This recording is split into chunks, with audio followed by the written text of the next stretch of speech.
These people go get these podcasts who have no FCC rules to abide by. Mm-hmm. But you have to remember, even though you're on a podcast, you still got a brand. Yeah. And so you can't say what you want to say and expect to be relevant and not get canceled. You can't have a podcast, let somebody come on your show and talk about your friends. I agree. Okay, you got a podcast. Y'all got a guest on here. And he starts slamming Fred. He knows something about Fred happened in the past, will lie or not, and just start slamming Fred. Y'all got to shut that down. Yeah. Because this your brother. Oh, man.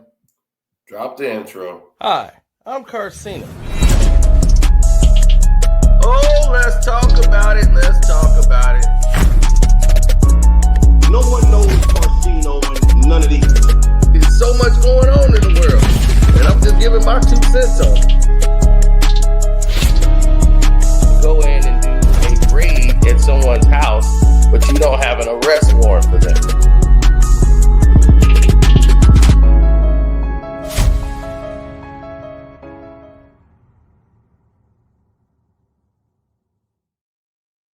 Steve Harvey. Steve appeared on the Pivot Podcast show.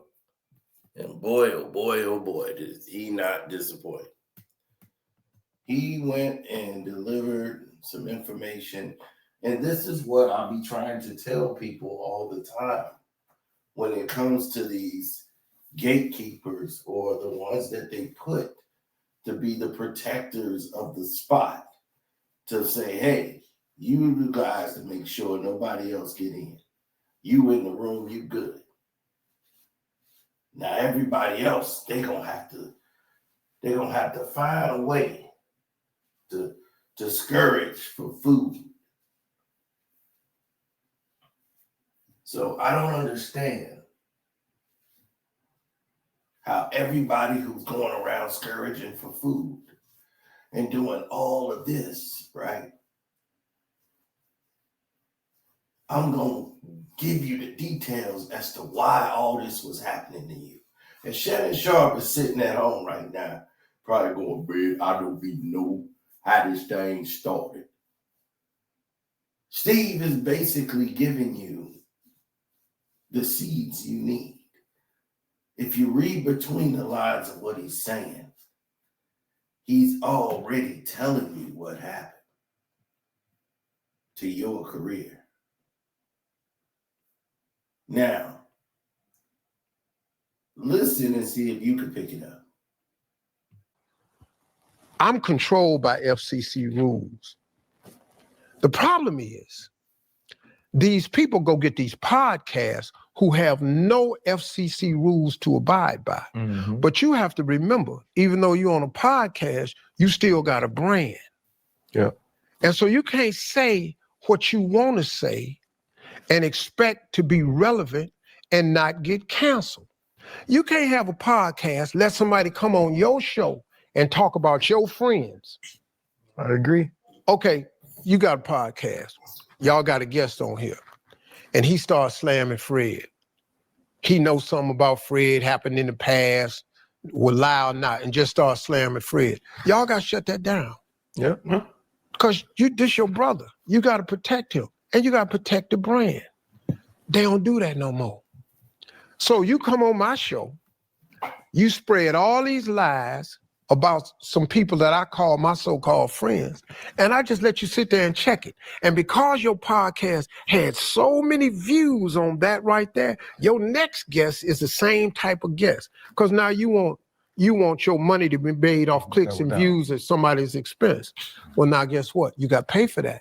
Because once you put it out in the universe that I want clicks and views, the universe does not differentiate. It just give you clicks and views. So now, here they come the rest of them. And now you got clicks and views. Mm-hmm. My question to that, though, is there was a podcast and there was a comedian who talked about you. And you waited a while before ever responding to Katt Williams. Mm-hmm. Well, see, first of all, I ain't really good at social media, so I didn't even know that was out there. But they can like really kiss most of the corners of my ass when you say stuff like that. First of all, man, let me say this. If I had a chance to talk to Katt about anything, I would just ask him what's wrong. Just what's wrong. Let's go to that. Listen to me, man. Just because a person sits on the show and don't hesitate or say or and speaks eloquently, that don't mean it's true. That just don't mean it's true, man. And I probably shouldn't have said anything. That's a regret I have. I really shouldn't have said nothing, because we not in the same league, dog. We shooting at two different baskets. I shouldn't even have said nothing. And so really, man, I think I would apologize to him if he took offense to what I said. I was joking, but I would apologize to him. And like I said, if I had a chance to sit down with him, I would just say, hey, man, what's wrong? But you got to look at the whole tone of the interview. If the whole tone of the interview is what everybody else ain't, what everybody else ain't got, what everybody else doing, I think that's kind of like hate and jealousy. And hate and jealousy is a form of grief. You're grieving because obviously all them people you talking about have something you either want or are something that you ain't. Wow. So, did you pick up on it? Or am I the only one? Did you pick up on that? Or was I the only one to pick up on it?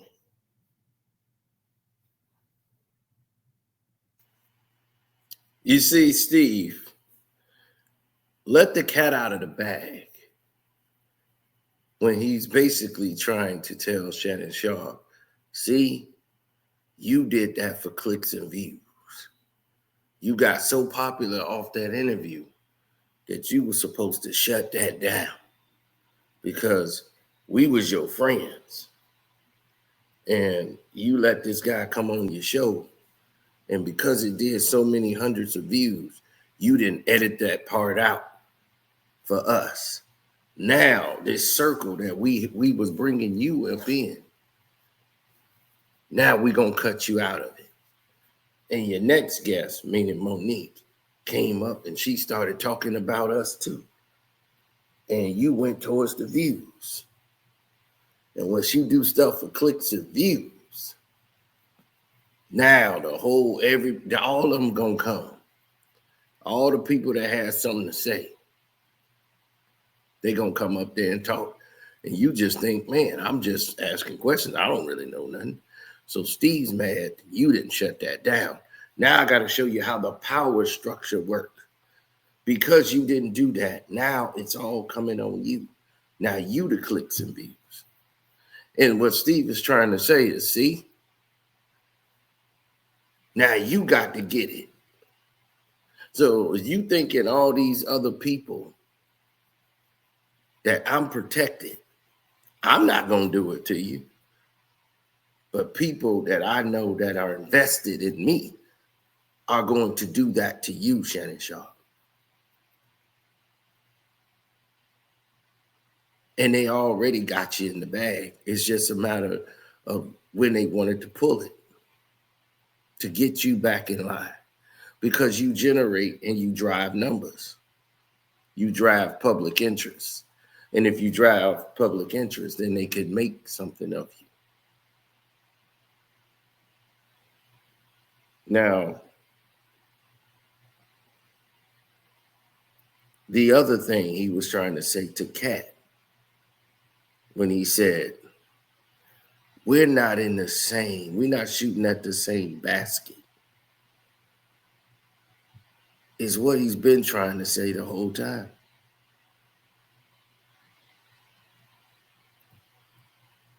Is that we are different.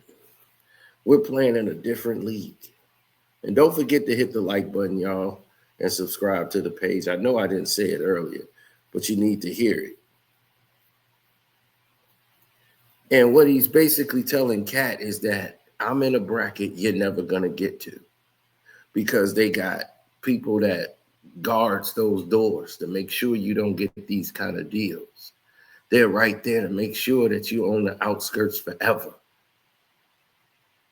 But he's saying you bitter because we have something that you want and you can't have it.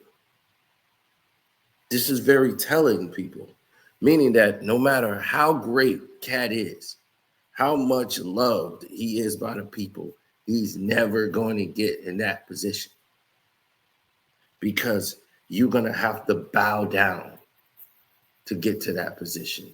You're going to have to swear loyalty. If you watch the movie Him, it basically echoes exactly what happens in sports and entertainment. That's exactly what happens. That they say a cog in the machine, that's what this is. A cog in a machine, a battery that consistently goes on and on and on. Now, is anyone out there going to change it? I don't think so.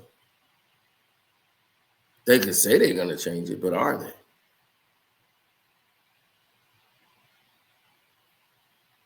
Steve is letting them know, like, look, I got 9 million followers. Not because they following Steve Harvey, it's because these people are programmed into promoting me. I'm governed by the FCC rules, but I talk about what they want me to talk about. I turn my head when they want me to turn my head, and it's worked out wonders for me. I keep pushing whatever agenda is out there. I'm not my own man. I have no real company. I have nothing I could really leave to my children but some money. So when I die, my children still got to work. Their children's children still got to work. Most of his kids are friends with him because of the money. They really upset that he's promoting a stepdaughter more than his actual daughters and sons. When he wanted to try to brand his family, because they were, I'm going to let y'all in on a little secret here. They were in talks for a big reality show. They tried to do a little mini one, but Steve don't want to do that. But the wife, Marjorie, wanted to do it. She wanted the reality show because she wants to be seen. She want to be, oh, this is our life. This is what's happening now. So they did something like that when Lori was going to college or something. She was doing that early on, but they was talking about, blended families, how everybody's blended and everybody just ain't on the same wavelength.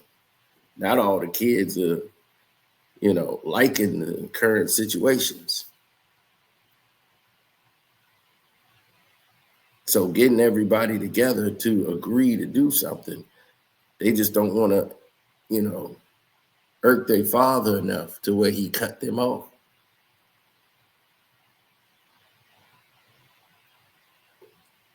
Only thing he can give his kids is a job.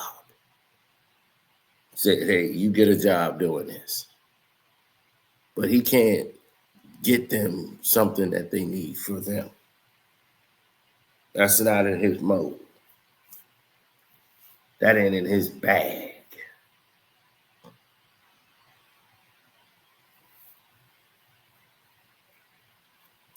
Look, there's been plenty of dissension going on out here in the world, and people know it. Katt has done interviews, and he's never mentioned Steve Harvey before.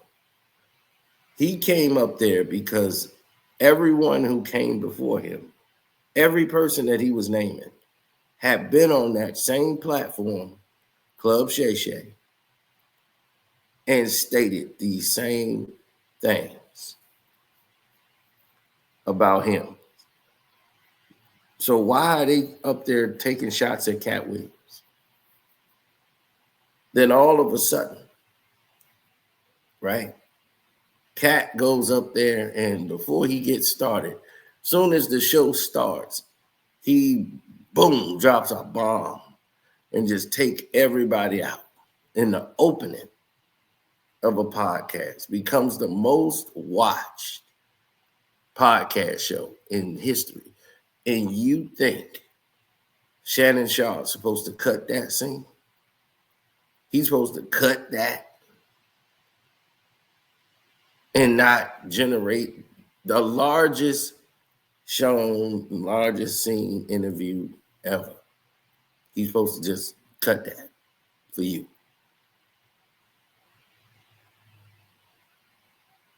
Because your feelings got hurt. That's like Drake telling UMG, take down Not Like Us. The reason you seeing what they're going through now, right? Take down Not Like Us. It's like, niggas, you crazy.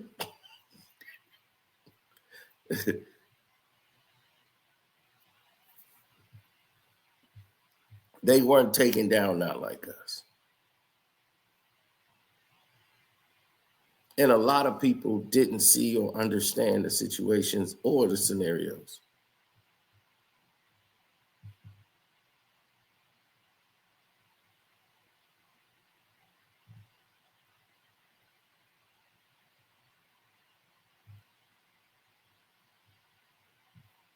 It is a constant reminder that once you're in these situations and scenarios, you never get out of them.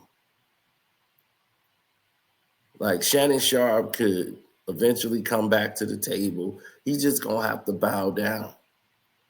And he's going to say, that wasn't my fault. And they're going to say, you just got to cut Katt loose.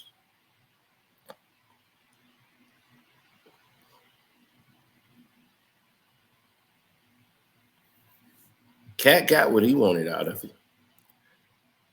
He wasn't doing that because he was a friend of Shannon Sharpe. He got on there because he had to show and prove. I'm going to use the same platform you did.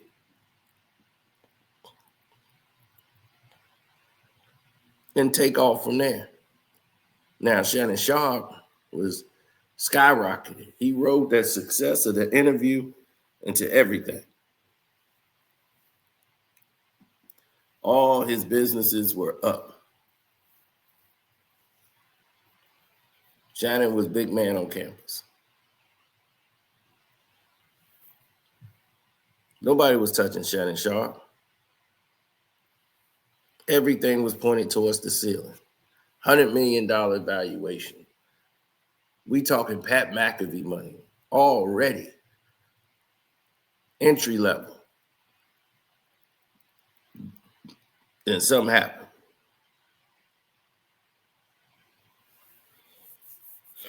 Do you want to know what happened? Clearly something happened, right?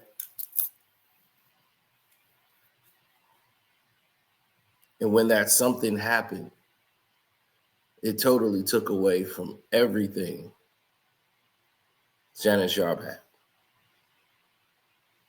First, this nightcap. Nightcap came along and started to harm the brand itself. And once Nightcap started to harm the brand, it was over before it started. Because with Nightcap allowed Shannon Sharpe to be more candid in talking off the cuff. And that opened up Pandora's box. You started seeing a lot of things on that show that even though if it might be for entertainment, it was so opposite of what the character or the person of Shannon is like when the cameras is off. And it was clear that this success and alter ego was taking over from Shannon. He was getting drunk off the success. And anyone said anything to him was considered a hater. So, gone off the Kool-Aid. He tripled down. He doubled down to the point where he's on tape, apparently with a woman, in an audio thing that went live on Instagram, which brought a warning from the elites.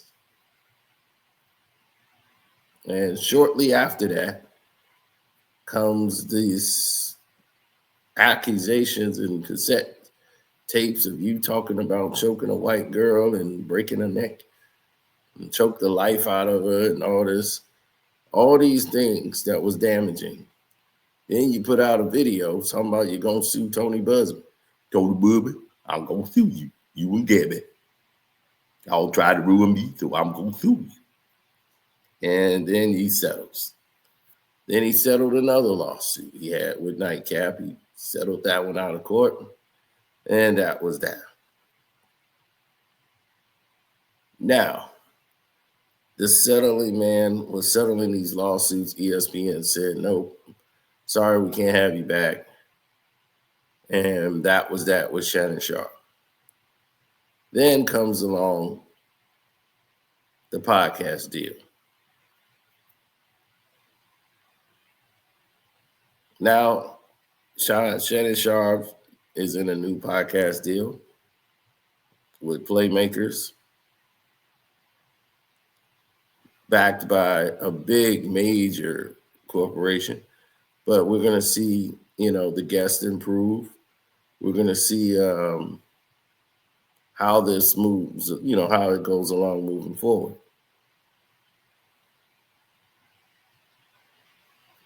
So Shannon Sharpe is now, back in good graces after being spanked for what others can say was, the desertion of everything that you saw materialize. Now let's get back to Steve. Steve is a man of ego, like any other man. Even though he's older, he still got that ego and pride. And what he felt is, I was really trying to help. I was really trying to do this. And Shannon Sharpe was my friend. But Steve, you tried to go behind Shannon Sharpe's back and take his stylist. You tried to do any little thing you could because you was upset because you felt that's my friend. I got to protect my friend because they doing that. You not respecting Steve. This man got a job to do. The man never announced that he was going to come up there and blast you like that. And the fact that you spoke on that man first. So that man has the right to come back up there and, friend or not, just be able to say his piece. See, that's when you are basically not respecting what Shannon Sharpe is doing. He's just interviewing people. Shannon Sharpe didn't bash you. He's like, why'd you give him a platform to do that? He had no idea he was going to do that.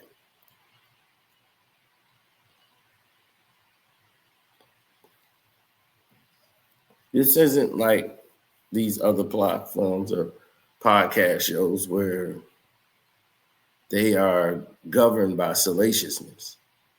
They need the salaciousness to sell, or the people won't have them or hold them in any form of interest.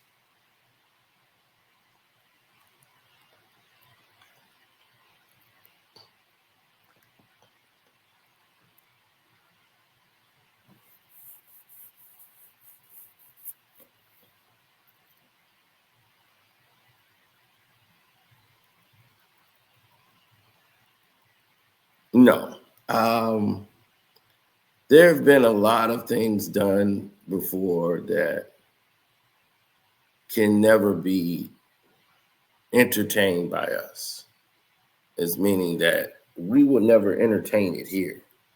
Like, I would never entertain the fact that Steve Harvey or like, oh, I feel Steve Harvey was this way or he was that way. I would never entertain a situation in which it would move in such a plight with Steve, I would already know who I'm getting in the ring with. You know what I'm saying? Whether it's Steve Harvey or somebody else, I would already know these people and what they're capable of. Because they play these games now. You think Kwame Brown wouldn't be over 3 million, 4 million views? I mean, subscribers and everything by now? If they weren't holding him back? The man had 400,000 subs in less than about 2 months. He was at 400,000 subs. And then 3 years later, he's still at like 400,000 subs. It just does not make any sense. So somebody's got to ask themselves, what's going on here? Why is this happening?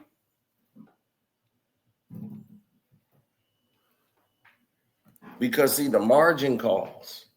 And when the margin calls, the results seem to change.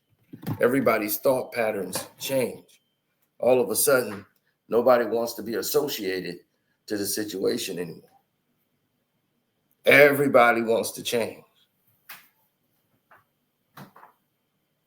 If you get involved in a situation such as what Steve Harvey was involved in, then you got to make it clear or let it be understood that in these situations and in these moments, the people you're surrounding yourself with or the people you're surrounded by understand what it is that you're bringing to the table. And what you're bringing to the table have to be enough to basically jolt and shake up the earth to the point where it doesn't get insane. It doesn't get disinteresting. Because realistically, you got so many people who just want the opportunity to just make you lose once. That's all they want. They want you to lose once. Because every one loss for you is a major gain for them. They don't care about your well-being or happiness. They care about that for. All they care is, can you move the needle? That's it. That's all they care about. Are you going to be the one to move the needle? Remember, Steve Harvey is basically ran by two people. He's governed by two people, Dr. Phil and Ellen DeGeneres. That's who's responsible for Steve Harvey's success. He knows it. And those people govern him. They govern Steve. He's in their circle. Now, Ellen, who lost her show, lost some of her power, her stage. This person was accused of being a mean, wicked person on set.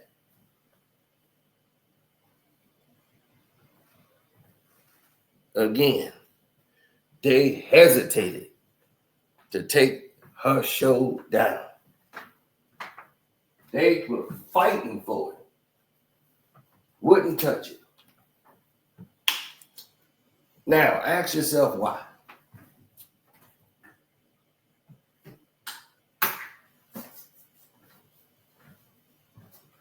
Now, ask yourself this too. Because he basically took over Mark Curry's show, put on a wig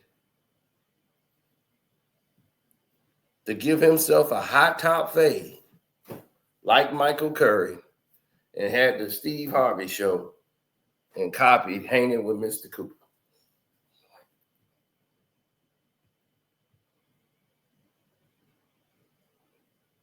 These were facts. But we liked the Steve Harvey show. I liked it better than hanging with Mr. Cooper.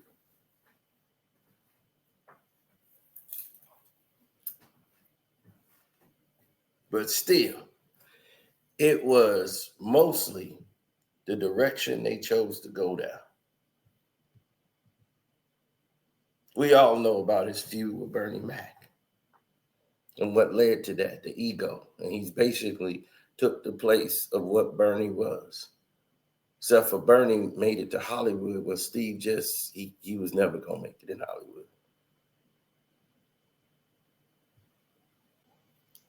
So when you hear Steve use words like jealousy or I have something that they want, this is the same man who tried to weasel Bernie Mac out of Ocean's 11.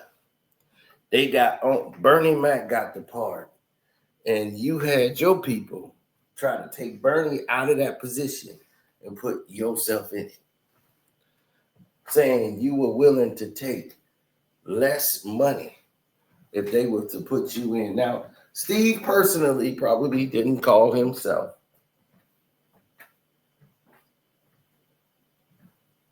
His team probably did that. But to undercut Bernie Mac so that they could put you in charge, well, that's pretty diabolical, if I must say so myself. That is pretty diabolical. And that led to a rift. Knowing that you two had a rift is the reason why the Kings of Comedy never had a sequel. Never had another tour. It all fell apart. Steve blamed the producers. Steve blamed everybody else because they was just killing it. He blamed the minutes.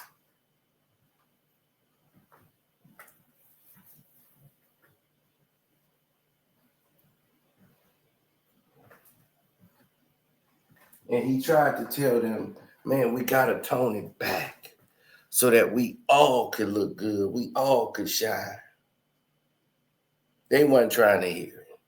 Steve Harvey had a set, and his set was so weak that they offered to help Steve with his set.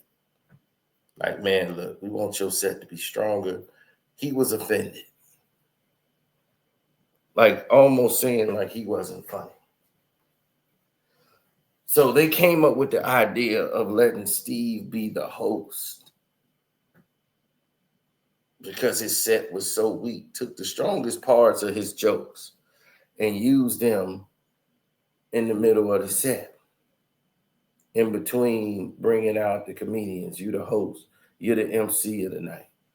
And they made Steve look good by taking his best jokes, saying this joke worked, that joke worked, this joke worked.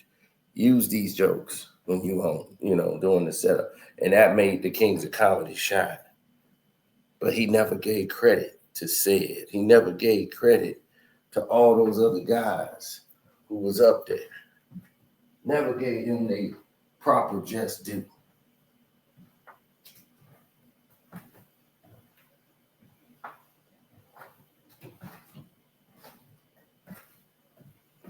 Like, nobody said the way Katt do things is perfect and all of that matter. Nobody's ever said that. Nobody sat here and said, oh, Katt Williams, everything he says is gold.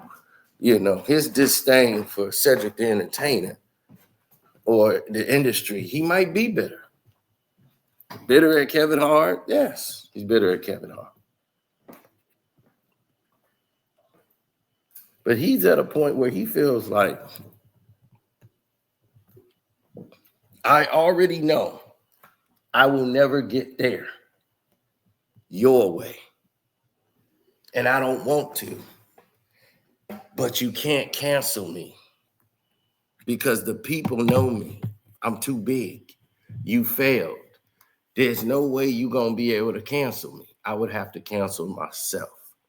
And once you get to that point, that's what they're trying to do now with this whole case with this guy getting the security guy shooting the comedian on this property of Katt Williams. See, they don't want you to know the success of Katt Williams and what all he's occurred and acquired. But all these other celebrities that they push, they want you to know everything they're doing.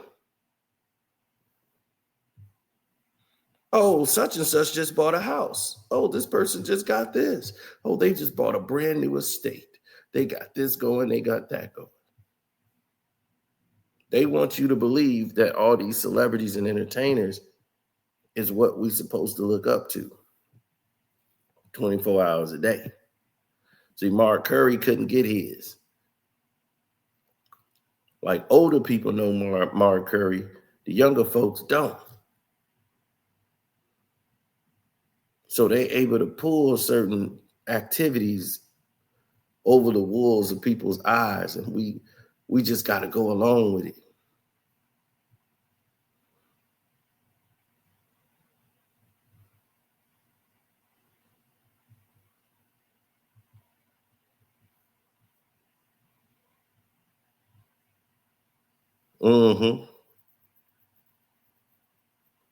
See, Katt is building his own studio so he can make his own comedy movies.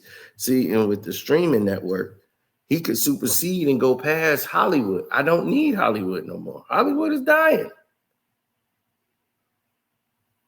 They can't keep a movie at the movie theaters no more. The movie theaters are dying.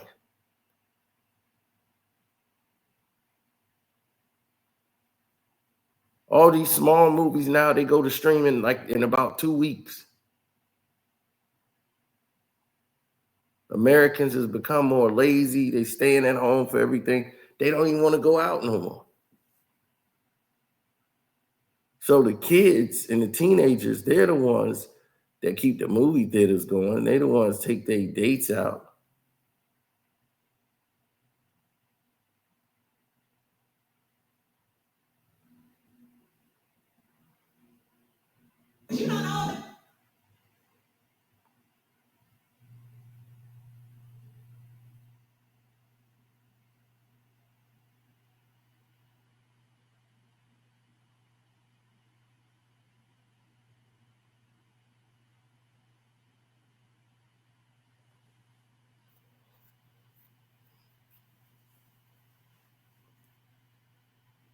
Well, a lot of people just didn't know a lot of the activities that people didn't see in the industry back in those days and times had changed and went into a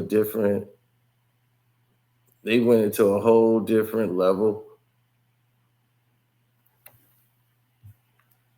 How often do you see these people that come up with all this? Oh, this is supposed to be a big conspiracy theory. If Katt Williams could blow up right now and go just straight to consumer,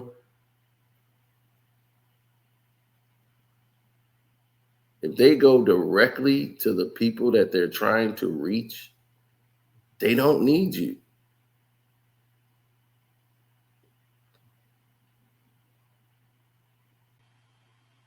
Katt knew what he was getting into. Like Lorenz Tate, my Chicago brethren, who Katt tried to give some advice to, and he was telling them, because he knew, we don't govern anything in this hip-hop space.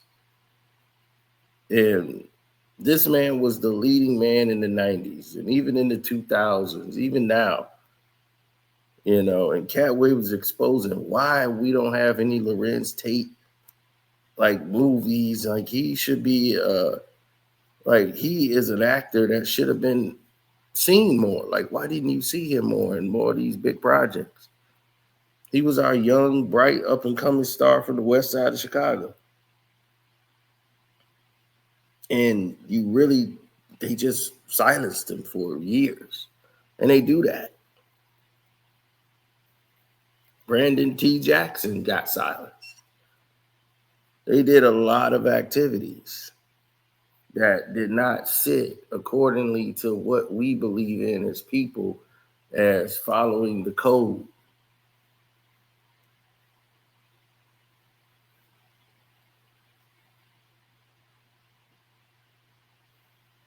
So now when people see everything that we represent as far as our talent, now it's going back to where we can control the art and distribute it ourselves.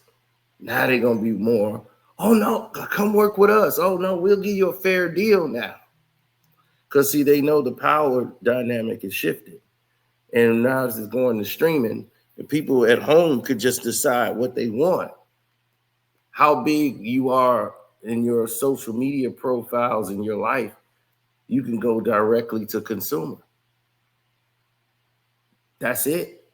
That you don't need them no more. The big machine don't work. If you can go direct to consumer, Katt Williams can he can right now just do a tour in any city and sell it out. No promo, nothing. Katt Williams is coming to the city. That's it. It's done.